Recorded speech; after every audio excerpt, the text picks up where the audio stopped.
Hello guys, it's Lane here with Hobbies of Man, and today on this episode of Sword and Sorcery Book Club, I'm still working on that intro, we are going to be looking at the first issue in the second year of publication from Titan Comics. We're going to be looking at Conan number 13 with this wonderful cover here. This is by Dan Panosian, and I do want to say, when I did my year in review video, one of the things that I mentioned was that the covers were pretty weak in terms of the first year of publication, but at least with this issue, they've done a great job at having every cover be interesting and exciting and big, and also kind of relevant to what's going on. So this is Conan right here, and of course this woman with the red hair is supposed to be the Frost Giant's daughter, or at least that's my understanding of it. She doesn't show up on this in this issue specifically, but she does, but you get the point, right? Like, this ties into the narrative that is being told in this arc, right? I do think it's going to be 4 issues still, and the team here is Jim Zub, Doug Braithwaite, Diego Rodriguez, and thankfully there's no dark scenes anymore, so there's no reason for him to use these weird orange colors anymore, and the coloring here is much better. I like it a lot more. And of course, Richard Starkins is still doing the lettering, and he does a great job here, especially with the use of color. It adds a very nice level of interest here that I quite like. So yeah, I'm going to be doing this a little bit differently from usual. There will be, pictures and parts of the artwork shown here this time, which is pretty different from what I usually did on Hobbies of a Man. But that's because now that I have this channel that's separate, I don't feel bad about showing art here for comic books, where I couldn't show art for manga because manga companies are very strict about how much artwork you show. So I felt kind of like it was unfair to show comic book panels in my comic reviews and then not show them in my manga reviews, right? But since this is all Western comic books and Western type stuff, it doesn't really matter. I will be showing you guys some panels here and there as we go, and hopefully that makes it a bit more engaging for you guys, right? So let's get right into this. This is a new story arc. It's set right before the Frost Giant's daughter, or nebulously before the Frost Giant's daughter, but I do think it immediately goes into the Frost Giant's daughter when the story ends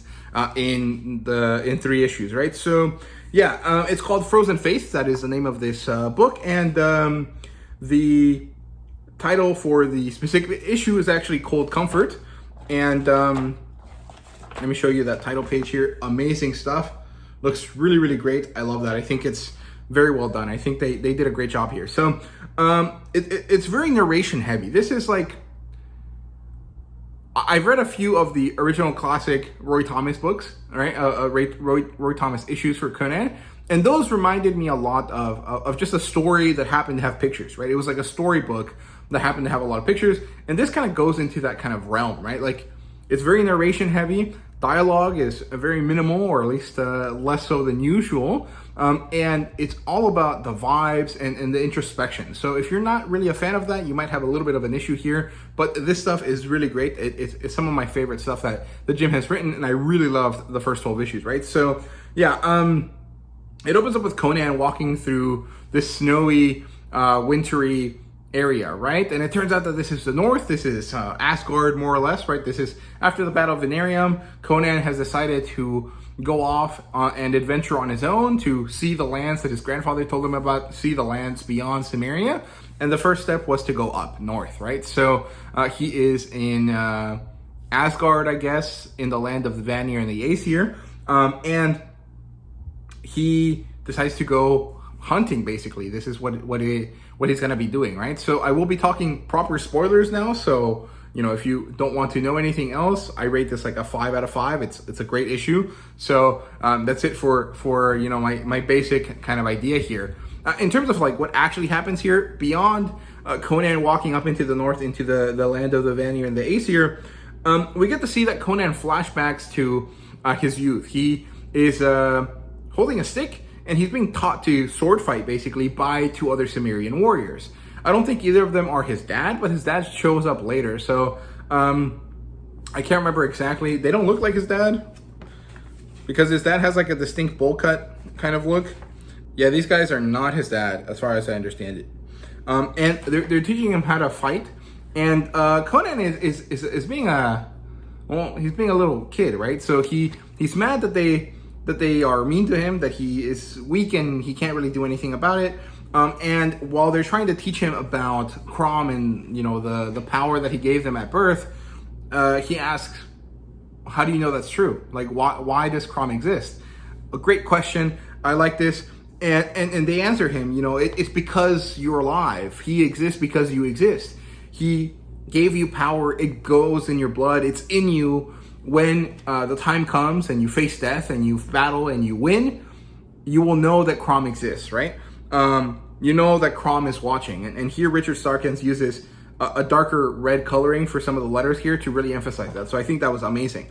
Then we come back to the normal time, present time, young Conan. And Doug Bradley does a great job at making him look young. I really like it. Compared to the Conan that we saw in the second arc of the story, you can tell that this is young Conan. He doesn't have deep grooves around his eyes. He doesn't look depressed. He just looks like, an angry young man. And this is exactly who Conan is, right? So I love that. He keeps going into this wilderness, and he kind of ruminates about why he doesn't feel the presence of Crom the same way that his, Cimmerian brethren do. He wonders, and then he kind of realizes it's because he needs to see and feel, right? He needs to see it happening in front of him. He can't just go along with, what other people tell him. So I love that. I think that's really, really great. And then he sees a pack of wolves attacking this camp, and it seems like this camp is done for. They have killed the people that were using it, or eating the corpses of the people that were using it. And they see Conan, they see fresh meat, and they decide to attack. And Conan understands this. He understands wanting food and shelter and stuff. So he battles them with all his might, and he actually has a moment here, or the narrator has a moment here that says, what are prayers for the faithless? What prayers do the faithless cry when all may be lost? And I actually found this to be a really interesting thing, right? So you guys wouldn't know this, right? But I mentioned it on my other channel. My grandfather, my dad's dad, died relatively recently, in June. And although I wasn't too beat up about it, because being an immigrant kid, my relationship with my grandfather is pretty, non-existent. Not because I didn't like him or anything like that, or because he was bad. It's just like, I interacted with him a lot when I was a little kid. And then with age and the fact that Mexico went through this very nebulous time period in like the late aughts, it was hard for us to go there, right? And so there was a long time in my, youth when I didn't really see him. And so my connection with him was pretty nebulous. And then when my grandmother died, my grandpa pretty much like fell apart. And because of that, I didn't really get to experience a great, strong connection with him. So I wasn't too beat up about the fact that he died. But my dad, obviously, having grown with him and obviously caring for his father, felt it deeply, right? And the worst part about my grandfather dying, besides the fact that I lost a possible connection with a family member and this certain level of loss of innocence, the fact that now my dad doesn't have either of his parents. The worst part was me and my dad don't really have like a religious leaning, right? We don't really believe in God. And so I couldn't give him comfort in the way that I thought he needed, right? Which is, it's okay, Dad, Grandpa's in a better place. Like, that doesn't work. I can't say that, because both me and my dad know that neither of us really believes that to be true, right? And so there is no comfort that I can offer him. And that was a very difficult thing for me. And this bit of dialogue here was very poignant for me personally, right? I really appreciated that. I think it was really interesting. And I'm curious about, what prompted Jim to write this sort of stuff. I mean, I understand why he's writing it, because this is something Conan would say and think, right? But it was very interesting to me that it correlated so much with something that I've experienced personally, right? And I think that's why I like Conan a lot, so that was cool. Anyway, enough about me talking about myself. It's not important. You guys don't care. But it was great. So we get another flashback here to Conan. He's younger now, or he's slightly older than he was in the previous flashback, but he's still young. And he's talking with his father. They're walking through this dark and gloomy place that is Cimmeria. It's dark and there's snow on the ground and there's mountains everywhere. And Conan is talking to his dad about God, right? And Conan is like, you say that our God is the mountain God, but which mountain is his throne? Where does he sit? And his father is like, dude, what the hell are you talking about? Crom is everywhere. Every mountain is a seed. That one and that one and that one and that one. And again, I think this is really cool. It's really interesting. I really like explorations of religion in media. I think it's pretty cool. I don't like religion, in real life as a person, but I think it's really interesting in like a fantasy setting to go through this this exploration of belief, right? I think it's really interesting and I like it a lot. So yeah, and then again, this repetition of we are proof that Crom exists. Crom exists because we do. We are the stones that he has left behind. And I think that's really beautiful. It's a really cool kind of thing to say here, right? Conan returns to himself in the present. He's fighting these wolves, and he does an awesome like King Kong thing where he grabs the two edges or like the two parts of a wolf's mouth and just rips it apart. And that is so awesome. And it really just goes along with this idea that, Conan understands strength, that he has it, that he knows that it's his, and he can't ascribe it to Crom, even though everyone that he knows and everyone that he has ever known and maybe will ever know attributes their strength, their will to live, their fire to Crom, and he just can't do that because he knows that it's his, right? I think that's so cool.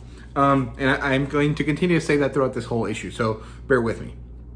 And then Conan has laid down for the night. He's cooking the wolf that he killed, and he's looking through himself. He's taking the time to rest and to recuperate and to figure out what he needs to heal and what he doesn't. And again, we continue to have these really nice moments of introspection, of understanding where Conan comes from. And I think this is all leading up to, the Frost Giant's daughter, where Conan gets to see, a being that is not human, a supernatural entity.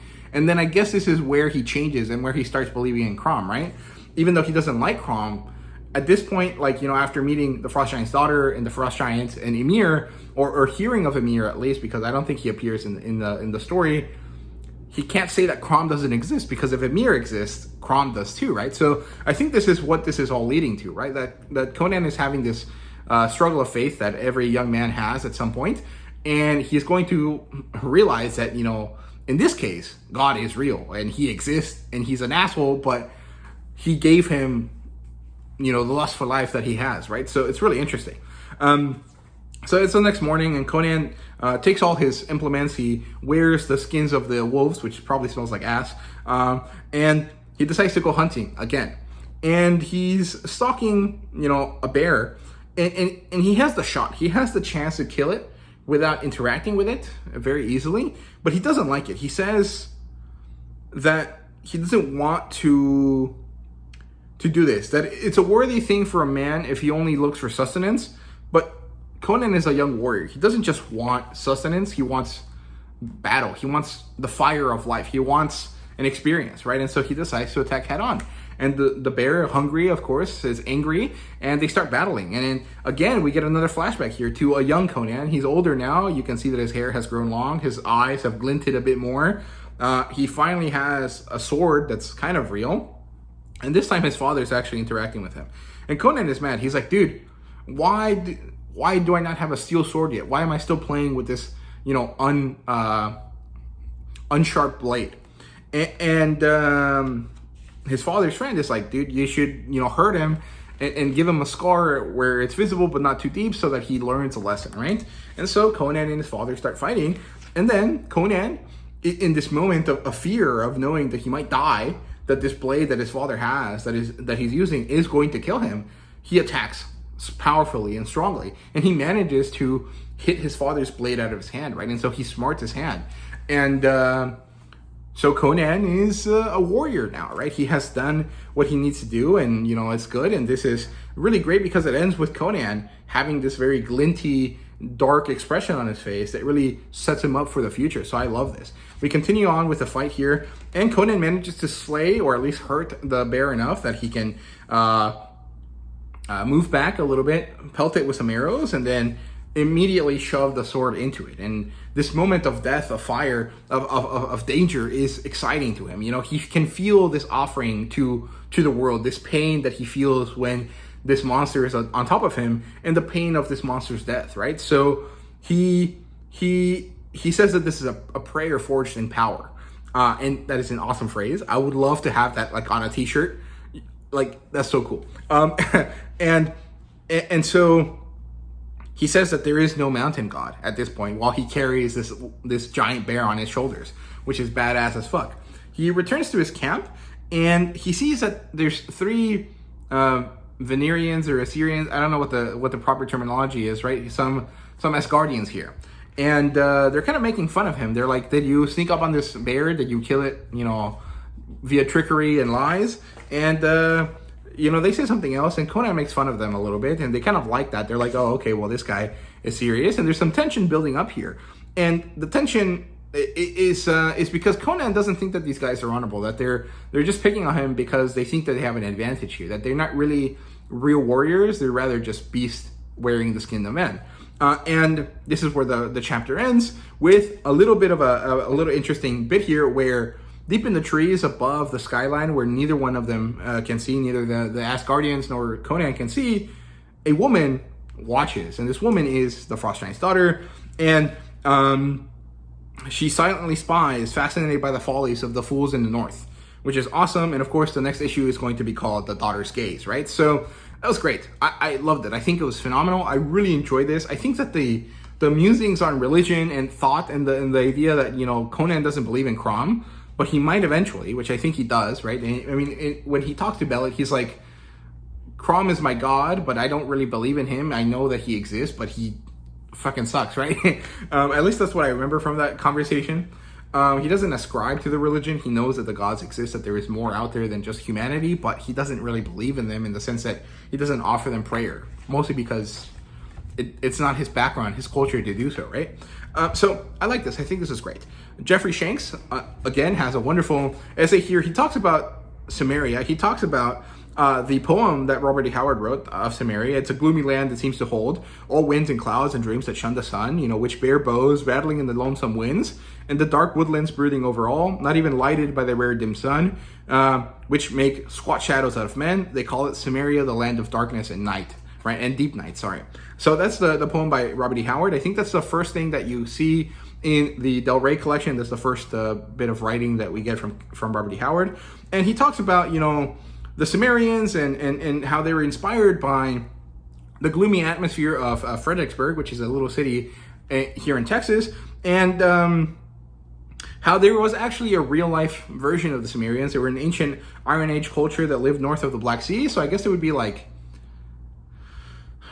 I don't know if they would count as Turkic people, right? But they would at least be like in the areas that are now modern-day Belarus, right? And Poland and stuff, like East Europe above Turkey, but not like Russia or, like Scandinavia, right? Like somewhere in the middle there, which is pretty cool. I always thought of Conan as an ancient version of like a Teuton, right? A German type person, but I guess he's not. I guess he's more like, a more generic kind of Turkic type person, right? So that's cool. And he talks about them, the Gemirians, and then of Gomer, and then the ancient Greeks called them the Kimorioi,